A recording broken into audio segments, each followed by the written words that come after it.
Pep Guardiola said it.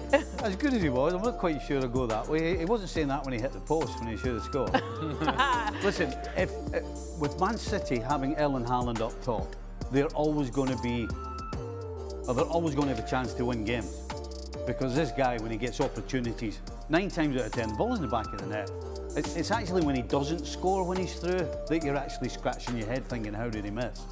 And he's going to be so important because this Man City side, as easy as it was today, weren't particularly great in my opinion. I mean, the middle of the park, other than Foden, I thought Reinders and I thought Rodri, the amount of times, particularly in the first half, they gave the ball away was, I've never seen Rodri giving the ball away so much.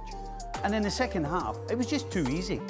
So, it's a great win. I mean, you win a derby 3-0, you should be cock-a-hoop. But if you're Pep, you can still see there's a lot of things to do. You should be what? You should be what, you just said? Cock-a-hoop. All right. Cock-a-hoop? Cock-a-hoop. Oh, cock-a-hoop? Cock-a-hoop. Yeah. Ah, I learn something every day. But if you're Pep, you can still see there's a lot of things you still have to sort out. Now, one of them you've sorted with Donnarumma. He was called upon once and he made a fantastic save. They maybe could have changed the game, probably not because it was that easy. But I'm saying that about City, but that just tells you how bad Man United are, by the way. Because the second half, they were just a shambles. I mean, a complete shambles. No shape, no desire, no. I mean, this is the Manchester derby, and there was just a lack of heart, to be quite frank. People were running around, but there was no togetherness. They never got amongst each other and encouraged each other to chase and close people down and win challenges. It was just way too easy for Manchester City. So, listen, yeah, City wins pretty comfortably. They got a lot of work to do. Manchester United, on the other hand, I don't know how things change. I'll get to Manchester United in a second, but let me just go back to Erling Haaland. We were talking about yesterday, previewing this match, which seemingly we have done over the last 5 days. You said. And in previewing the match, we talk about the importance of Erling Haaland when he's calling out himself and his teammates and saying, hey, we got to get our backsides going. Yeah. And I was saying then, all right, yeah, it's important for the team to do so, but it's important for you to do it as well and carry the momentum from the midweek in scoring a bunch of goals that he did against Moldova. Well, let's go ahead and do that against Manchester United because your team actually needs you to be that productive.